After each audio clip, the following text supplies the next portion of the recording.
Okay, we'll begin with hymn number 139, Wonders Still the World Shall Witness. Please stay muted and feel free to sing along. Hopefully you've got one of our hymnals and so you can do that.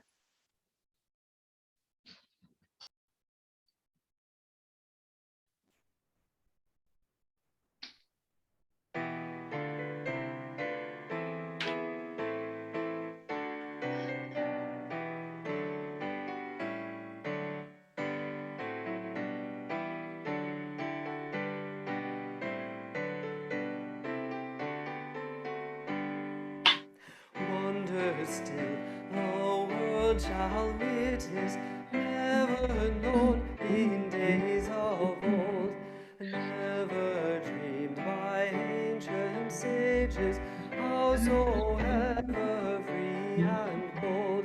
Sons and daughters shall inherit wondrous hearts to us unknown, when the dawn of peace its splendor over all the world has thrown. They shall rule with winged freedom, worlds of health and human good, worlds of commerce, worlds of science, all made one and understood. They shall know a world transfigured, which our eyes but dimly see. They shall make its towns and woodlands beautiful from sea to sea. For our spirit then shall move them, we but vaguely apprehend. Hymns magnificent and holy, making joy and labor friend. Then shall bloom in song and fragrance harmony of thought and deed, fruits of peace and love and justice, where today we plant the seed.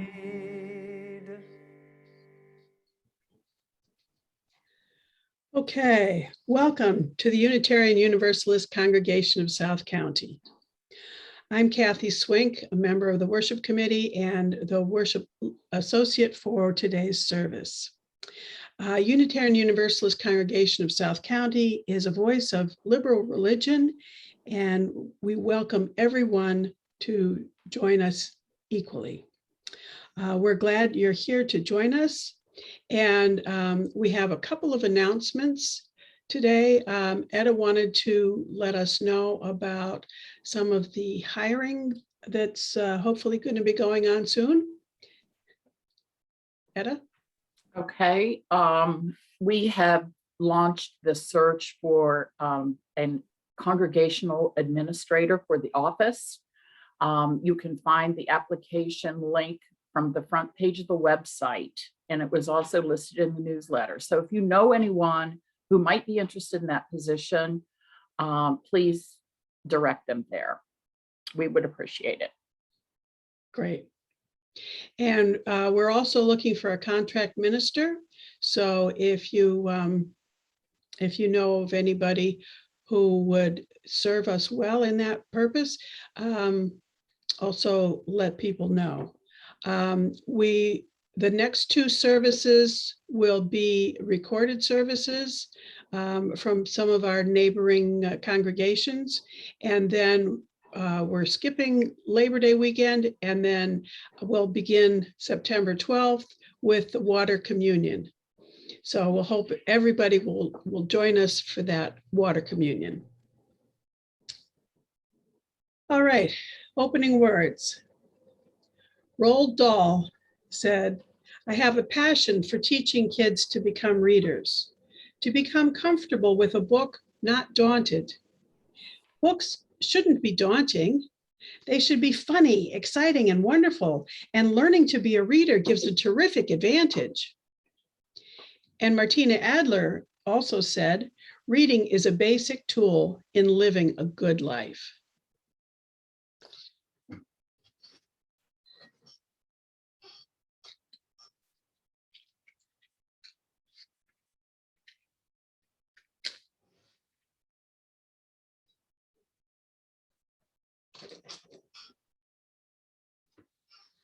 We light this chalice. It is the symbol of our chosen faith. May its light shine in our hearts, encouraging us to be our best selves and to be guided by our 8 principles. Now stay muted and join us in sharing the, repeating our covenant together. Hopefully you know it.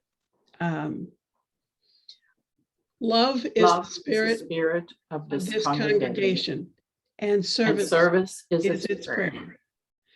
This is our great covenant, to dwell together in peace, to seek the truth in love, and to help one another. Okay, and now we're going to pause the recording.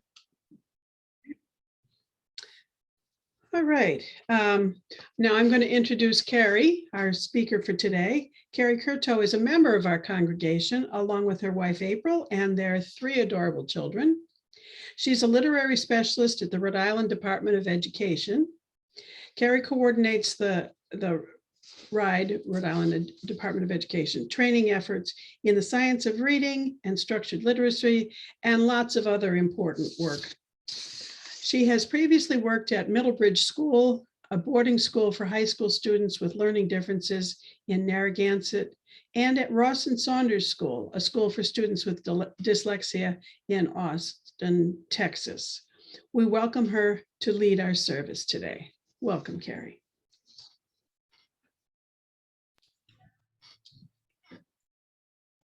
Thank you so much, and thank you, Nan. That was very thoughtful and sweet for you to share. So I'm going to share my screen. I do have some slides just to make this more engaging, hopefully. So let's begin. As goes literacy, so goes our country. With those powerful words, Dr. Tracy Whedon of Nyhouse Education Center reminds us of the essential foundation for democracy that literacy provides. Today, we'll ask ourselves some questions. Is reading a natural process that all children learn with the same ease? Are the approaches commonly used in our schools actually teaching students to read and write? What happens when students struggle, and what do they end up missing between the lines? Sometimes everything. Thank you for inviting me here today to talk about something that consumes my daily thoughts. Literacy. Let me first begin by sharing some of my journey of how I came to be a person whose brain pie chart is fairly neatly divided into 2 sections. My kiddos, who you know well, and reading. So in college, when facing that minor decision of what do you want to do with your life, I had 2 passions to consider: teaching or working in the film and TV industry. Well, when you are a just barely adult and you have to choose between what your parents did and living and working in Hollywood, guess which choice I made? That's right, I threw myself into a career as a casting director, working 12 to 18-hour days, but really enjoying being part of a team that brought sitcoms such as Yes Dear and My Name is Earl to life. However, I knew that it wasn't a sustainable career if I wanted to raise a family, which was very important to me. So I went back to school to return to my passion of teaching. I finished my Master's of Arts in Teaching just after April and I had moved from LA to Austin, and I began the job hunt. Put my resume out to every independent school district and charter school. I looked high and low for jobs, and finally, through the magic of Craigslist, I got my one and only interview that was at a school for students with dyslexia. So what did I know about dyslexia as a recent USC graduate? Literally nothing.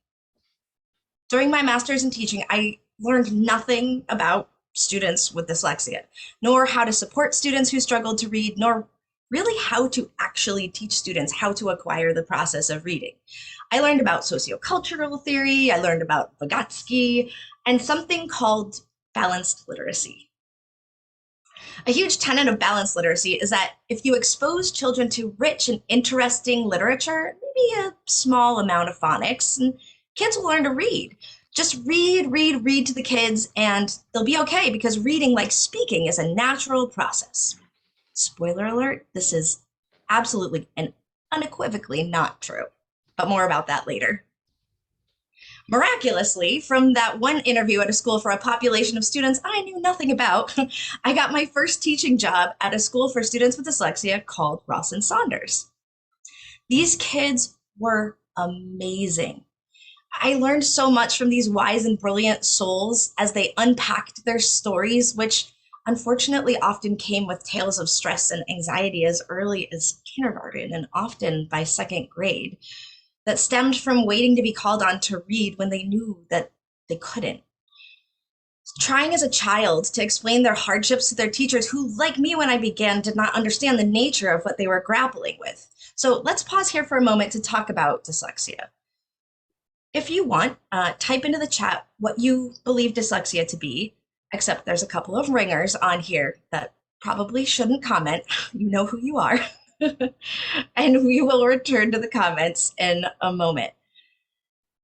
As you're considering your answer, so let's go back to my students at Ross and Saunders who healed by sharing their stories of fearing being caught and judged as non-readers by their teachers, their parents, and their peers.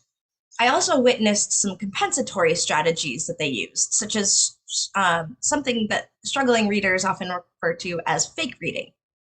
When you hold a book and you pretend to be tracking with your eyes and you just kind of flip a few pages, or maybe going to the nurse when it was their turn to read, or developing habits for memorizing the shape of the words or guessing or skipping words, which gets this, is actually one of the only strategies that I was taught during my education in balanced literacy. My reading instruction in college included guidance to tell students to take their eyes off of the text and use a picture or context to guess what the text says. Not only did this not work well for students then, but it can actually prevent the neural processes that we need to develop skilled reading. In other words, my master's degree, along with the degrees of a few decades worth of teachers, armed us with some strategies that research says can prevent some students from skilled reading. So as we consider the consequences of this guidance for a generation of teachers, let's go back to dyslexia. I don't see anything popping up in the chat, but I will share that dyslexia is characterized by a weakness in phonological processing, among other things. One way that this can be understood is a difficulty taking a word like cat and breaking it down into its individual sounds. K, a, t. They may also struggle to generalize the abstract concept that these little squiggles that you see here, we refer to them as letters, represent these sounds, which makes it more challenging to decode the words. Struggling with this process is actually not surprising because, as the spoiler alert earlier suggested, reading is not like acquiring language. It's not this natural process. It's hard. It's amazing. We actually take areas of our brain that we use to recognize faces and connect it to an area of our brain that we use to process language and lots of other neural routes that need to be formed in order for skilled reading to develop. We can actually think of these processes as two major processes: decoding, or connecting those sounds to symbols and lifting the word off the page, and language comprehension, or the ability to attach meaning to these words and phrases once they're read. Students with dyslexia are in this quadrant here, the upper right-hand quadrant. They struggle with decoding or word recognition aspect of reading, but there may be an equal number of students who also struggle with language comprehension instead or in addition. We know from decades of research that spans across alphabetic languages that we sometimes refer to as the science of reading, that all students benefit from explicit and systematic instruction in the sub-skills of literacy. Sometimes this approach is referred to as structured, oh my goodness, as structured literacy.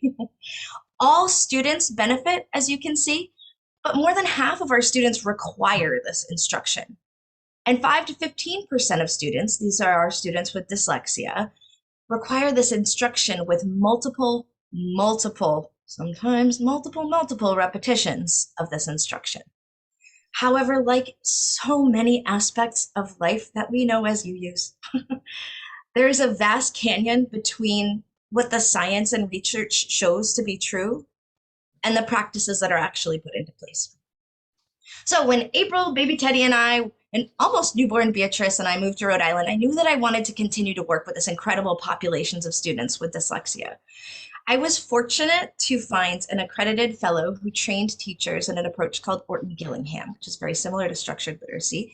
Her name is Linda Atamian, and she taught me how to explicitly and systematically teach the structure of the English language. But first, I had to learn it. So I learned about the reciprocal nature between spelling and reading.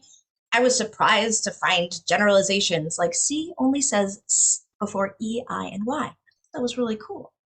Also, because our language was morphophonemic, that means that there are morphemes or small meaningful units of words in which our pronunciation has changed over time, but the spelling has remained the same. I was transfixed and I couldn't wait to learn more. And as the light bulbs went off for me, I was able to directly relay this information back to my amazing students. I now worked at Middlebridge School, and demystify this language that they had been struggling to decode, to spell, to understand, and to write until they arrived at Middlebridge as high schoolers. I'll never forget one of my students who found academic success. This is not him. This is another one of my students, but this student that I'm thinking of, he looked down at his work and he just said, as a 17-year-old, I had no idea I could do this. Another student didn't have a concept that words were made of these individual sounds when we first began our tutorial sessions. Then one day he actually came in panicked, saying he was reading and he heard a voice reading along with him. The poor boy thought he was losing his mind. But I told him that we actually call that reading. Tears of gratitude were shed by empowered students and relieved parents inside my tiny remedial space. Okay, now I know you're probably wondering, what does this have to do with equity, right? But let's consider what these two special schools had in common. Individualized learning, highly trained specialists, amazing results for students, a place for these students to learn and heal, a place for their parents to know that their children would learn to read, and a tuition. So as I worked with my 6 students per year, I asked myself, is this fair? What about all the students that can't afford to attend a school whose teachers are trained in how the English language works? Why is there an entire generation of teachers that's been taught in a way that can be counter to this? And can't we do something about this? In hindsight, as a mom who really loved her summers off with her kids, like really, really loved those summers, I wish I could have stopped my thinking there, but how could I? I mean, I heard the voices of my students on my shoulders as I looked deeper into some of the statistics of students outside of my bubble. I found that for decades, the rate of 4th grade students reading proficiently sat under 40%. Less than 40% of our students have the literacy knowledge to pursue any career they could choose, or have the proficient skills to read and truly understand important medical and legal documents. And they'd have to find ways to hide their illiteracy to avoid embarrassment. Parents like Sonia Thomas, who was interviewed by a very gifted American public media reporter named Emily Hanford last year, they have to press the school for years until they find out that in 7th grade, their student is reading at a 2nd grade level. In her report called What the Words Say, she says, and I'll quote her here, "We should expect that when a kid goes to school, they should learn to read, if nothing else. The problem is that educators do not always learn about the cognitive science of how a child learns to read a language." Sonia and Emily go on to say, the system favors people with money. The school says, no, there's not much that a family can do except for suing the school, which takes money, and diagnosis takes money. Emily goes on to report that many students who struggle with reading at the end of first grade can't catch up. So there's an important concept that we can apply to education called the Matthew effect. I'm sure many of you have heard of this. The rich get richer, and the poor get poorer. Consider how this applies to reading. The more you read, the more words you learn through reading, the better a reader you become. Opposite is true of those who struggle. For example, a fifth grader at the 90th percentile will encounter 2 million words outside of school, whereas a learner in the 10th percentile learns approximately 8,000 words outside of school by reading. And my friends, what do you think these smart, capable, wonderful children who know they are fake reading will do when they're in a situation that my students shared that they were in, sitting in school feeling embarrassed and waiting to get caught all day? Without the means of attending a private school, they deflect attention by acting out. They might skip school. They might find other activities outside of school that they feel that they're good at or give them a sense of belonging, even if these activities aren't legal. Do you know that there's studies out of Texas that have reported that 80% of juvenile inmates at that prison were functionally illiterate? 80%. As goes literacy, so goes our country. So it's time to follow the science. It's time to unbalance our literacy. It's time to provide our teachers access to reading research, help them become experts in the English language, and ask them to bring research to practice. So that's what we're endeavoring to do in Rhode Island. Many organizations, from educator preparation programs in Rhode Island to colleges, in our Rhode Island colleges, to advocacy organizations that Lee's here is a part of, to yes, the State Department of Education, are working together to support teachers in acquiring this knowledge. I'm proud to say that, so far as I know, Rhode Island is the first state to have a structured literacy page. We have tools, resources, and trainings to support teacher knowledge in the science of reading. In 2019, a key piece of legislation was passed called the Right to Read Act that will require all educators that teach students to read to develop a proficient level of knowledge in the science of reading and structured literacy, and every other single teacher will require an awareness, which is approximately 8 to 10 hours of training. The good news is this works. Type in the chat if you have a guess as to which state actually has the highest literacy rates, according to our nation's report card, the NAEP. This state has devoted $15 million a year to supporting teacher knowledge and implementation of practices that align with the science of reading for several years, and their outcomes have been tremendous. Furthermore, it's the only state in the nation to show significant increases in 3 out of the 4 NAEP subjects in 2019, as the positive literacy outcomes also helped fuel positive mathematics outcomes they were happy to find. Any guesses? The state is actually Mississippi. I want to be like Mississippi. Now, we're a ways behind, and we do not have the funding that they do to support the work, but we have talented and brilliant educators and leaders who are learning about the power of research-aligned practices. We have a dedicated force of change makers from the top down and the bottom up, and I believe that we can do anything if we listen to the science. I want to close with some words that come from the brilliant Dr. Tracy Whedon's preamble on a source called whatisthescienceofreading.org that I'll link in the chat later. Check it out. Humankind's most precious treasure is our children, and our future depends on them. We recognize literacy as a fundamental human right that empowers individuals in a society. We are resolved to prevent the collateral damage that is incurred by our students, especially the most vulnerable among them, when adults have limited access to the convergent scientific evidence.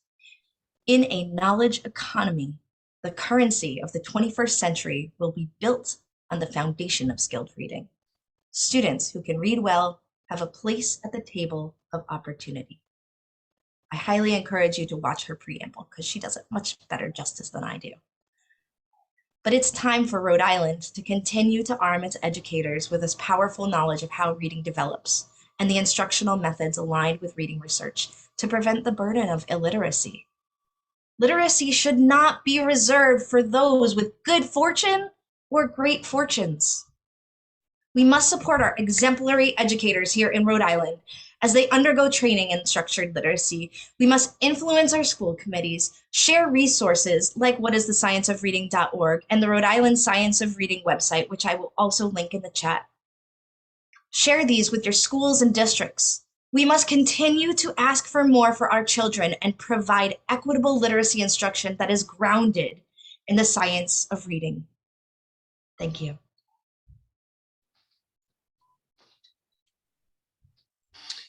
Thank you, Kari. That was great. Thank you. So now we will, let's see. Yes, we will sing our closing hymn, which is 10:15, I Know I Can. Again, feel free to sing along, but stay muted.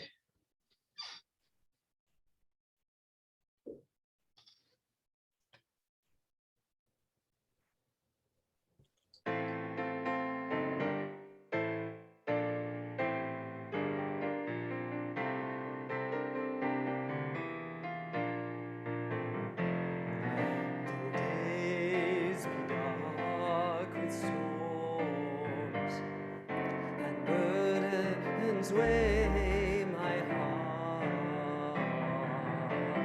though troubles wait at every turn, I know I can go on. When sorrow heals my soul and burdens make me strong, though troubles wait at every turn, I know I can go on. My sister in my heart, my brother in my song, the troubles wait at every turn, I know I can go on. And though the journey is long, the destination's near, though troubles wait at every turn, I know I can go on. So brothers, take my hand, and sisters, sing my song. When hope awaits at every turn, I know we will go on. I know we will go on.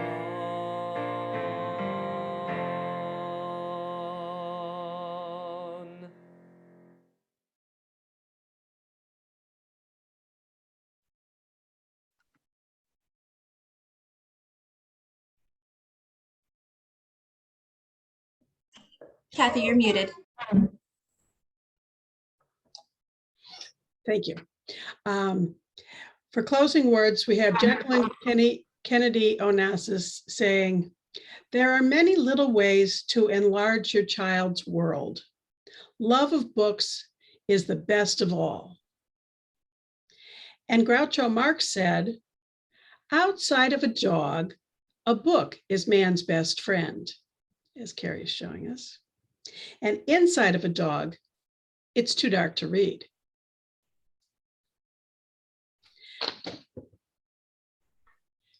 So I'm extinguishing this chalice. We extinguish this chalice, but not its light. That we take with us out on our journey, sharing it with those we encounter on our journey. And now we'll do the closing song. Put your hands up to connect with everybody and sing along. staying muted, of course. Carry the flame of peace and love until we meet again. Carry the flame of peace and love until we meet again. Carry the flame of peace and love until we meet again. Blessed be. So, thank you for coming. And now we're going to move right into coffee hour, so you can stay on this this same link. And